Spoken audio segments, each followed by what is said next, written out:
Hi, I'm Max Rodriguez, founder of the Harlem Book Fair and publisher of QBR, the Black Book Review. Thank you for joining us today. We're joined by the author Connie Rutherford. She has published a book, Searching for Tadpoles, The Journey to Motherhood of a Single Mother by Choice. Welcome, Connie. Thank you for having me, Max. Yeah, my pleasure. I've been looking forward to having this conversation because um, yours is a very interesting story. Aside from the fact that we're talking about women and fertility and the challenges and just the social norms that are frankly imposed on women, um, yours is different to another degree. You were a Wall Streeter, a very successful Wall Streeter who decided at some point to make a choice. Yes. What was that choice? It the choice was, do I wanna have kids? The clock is ticking, and, what should I do? I didn't have a partner at the time, and, I was going through some personal things. My dad had, prostate cancer.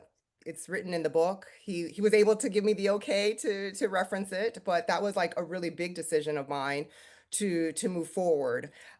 He did not agree. He did not like my decision, to be honest. He's a Black devout Catholic, and so he felt Mm, that I should follow the traditional norms of finding someone, getting married, and having kids that way. But I really want to make sure that my kids are able to have and develop a relationship with their grandparents. And so I really felt a lot of like a time crunch, if I can say that. and so in having made that decision and given your profession and given your career, what do you think you had to give up in order to, or what did you give up in order to make that decision? The real question is, how did your decision impact your career? So I didn't take this decision too lightly because, as I mentioned, my dad is Black, my mother is Taiwanese, and so, being on Wall Street, we know that it is a predominantly white profession, and you know, I have two strikes against me. I'm a woman and I'm a woman of color. I'm a Black woman, and so we always have to work harder than the average person.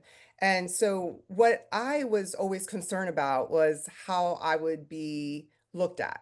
Like, am I going to be looked at as, oh, yeah, we know, like you're a single mom, and you know what? It doesn't happen just to Black women, there are different, you know, uh, you can be your circumstance where you are a single mother, and it happens to everyone. It's not just one race or what have you. But I really didn't want that stigma. And so I think I had to just kind of give up the squeaky clean, I guess, look that I would be giving up. But I didn't really care because at the time I was just thinking about like what would make me happy. And ever since I was 16, I wanted to be a mother. And so I just had to take everything in consideration and just go for it. So that was a very courageous decision. Yes? No? No, I don't really think of it as being courageous. I thought of it more as what would make Connie happy. And like I said, ever since I was 16 in my diary, I would write about kids. And it's funny because I never really wrote about wanting to get married. I always envisioned like I would write down like kids' names in my diary, like, oh, I think I would want to name my kid this. And, my baby shower, how would my baby shower look? Never about weddings or, most women think about wedding dresses, colors. I was never that person. I always thought about babies. Okay. Okay. And so against the well, so let me ask you, did you have to choose between being a single mom and your work? When I did have my kids, it was during COVID, and I think, it was a very unfortunate time, but I think it actually helped me out because we had to stay at home. I think that if things had remained normal, and we didn't have the pandemic, I think I would have had to make some sort of decision because it's very hard. I did end up with twins, and so it was a little bit more than I bargained for.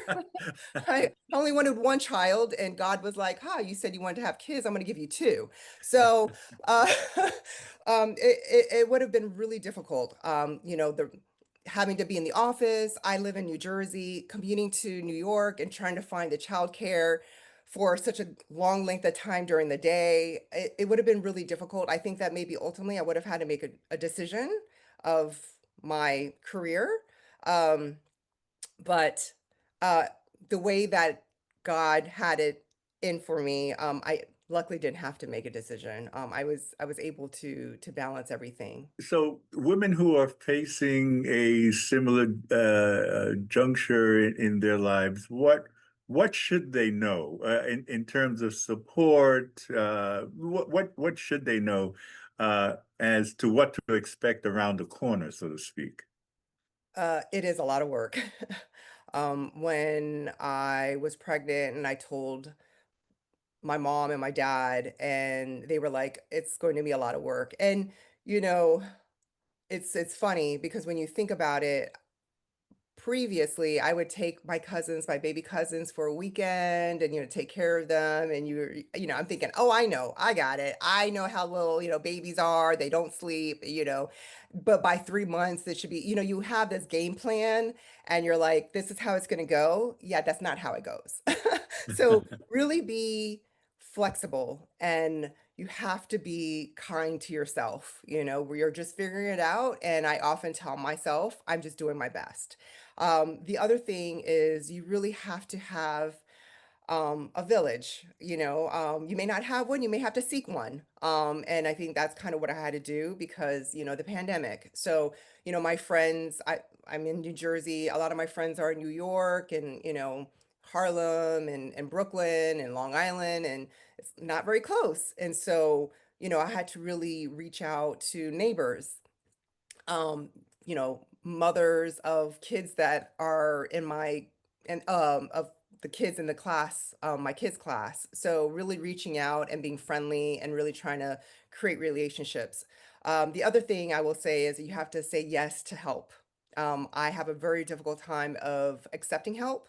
I am an only child. I was raised to be very independent. So for me, I should try and figure everything out by myself, and you cannot do that. You have to accept help, and you have to also seek help. What I like about, about your choice, your chosen way of life or way of being, is that you haven't you haven't what's the word I want? You haven't dismissed the possibility of finding that love in your life. If anything, you've expanded the possibilities because now that person w- will want to not only embrace you but also your two children, and what a great measure to meet. So I'm excited for you. Well, thank you very much for that, Max. And I'm really hoping that this is the case.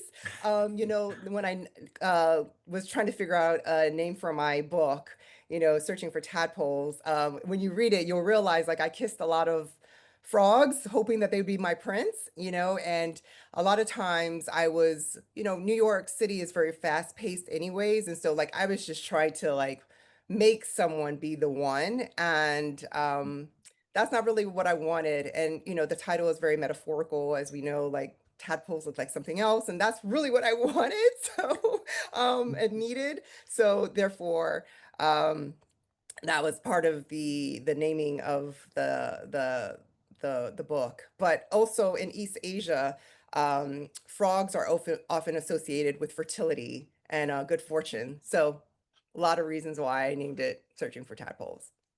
Perfect segue. So let's talk about fertility because there is a trend, no, for towards single motherhood. And just in sort of as an overview, what can you share about that? Did you have a chance? Did you explore that? Did you consider sort of the space that you're stepping into as a single mom as a No. trend? Not at all. Like, so I did start off with freezing my eggs, but even when I did that, it was at age 38. I think that, a lot of women now are very career minded, and it's great. It's wonderful, right? And especially in New York City, we are all trying to get to the next level. And oftentimes we will push our personal life to the side, right? And, again, being fast paced, you look up and you're like, oh, wow. I'm already age 35. Where did the time go? Oh no, like I'm age 39, and you're 40. So I think, I'm not sure if it's really a trend. Yes, I do see more women just going for it. I think there's a little bit more talk about it, especially around, freezing your eggs. Um, but as far as like going full pace, going uh throttle with just deciding like, you know what, I'm just going to do it myself. It is becoming more I guess the social norm. um but I think I still see a lot of women that hesitate, and the reason why I wrote my book was to showcase what it truly entails. So my book is not really about actually having the kids, it's around my decision. So my book is in three parts. The part one is awakening, and that was really what led to my decision. Part two is enlightenment, and that is making the decision and what that entailed, like all the medical stuff. And then the circle of togetherness is my last part, and that was like living with the decision. And I think that for me, like going through the process, a lot of people don't know what that means. You're like, well, even if you're going to a sperm bank, what does that mean? How do you even choose a sperm donor? Um, the tests that you have to do with at the clinics, what does it entail? What did you have to do? What is it called? What, just all the medical stuff.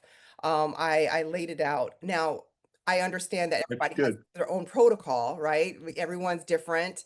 But just to understand medically, the things that you have to go through to try to make it happen. What would you hope that a reader will take from your book, having read through it?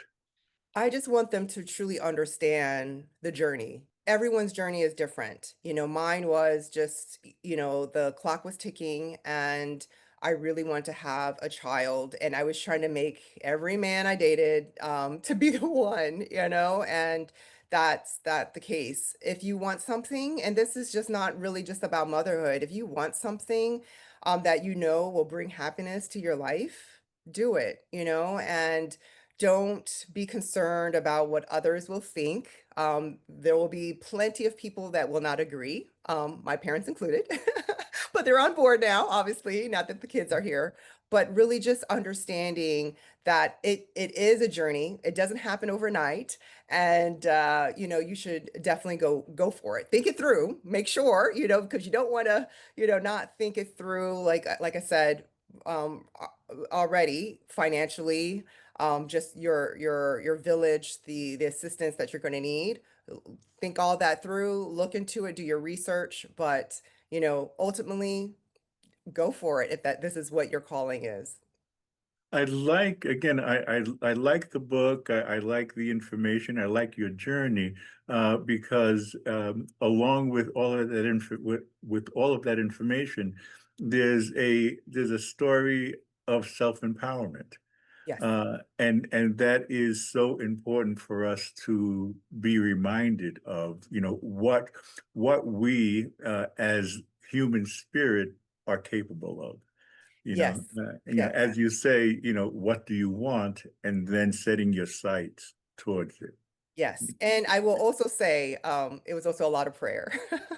I Yeah. prayed a lot, and I think sometimes a lot of women may think like, hey, you're kind of taking this out of God's hand. You're putting it into your own, so that might Mm. not be the right thing to do. But, I prayed for guidance every step of the way. In fact, at the end, I was just like, my prayers became like, please let this happen you know, please just allow me to um, be able to um, experience motherhood. So maybe motherhood might not have been biological kids, right? And so, it changed. I mean, ultimately I was able to have to become pregnant, but it is definitely a journey for a lot of women. And I think we have preconceived notions that it's very easy to get pregnant because of this, again, stigma, but it is very difficult, especially as you get older. Where can we find the book? Yes. So I have a website, ConnieRutherford.com. You can go there or Amazon, but if you're anti-Amazon right now, I can understand. There's Book Baby, but you can find all of it on my website, ConnieRutherford.com. Thank you so much. Is there anything else that you'd like to say to our audience before we part? Get the book.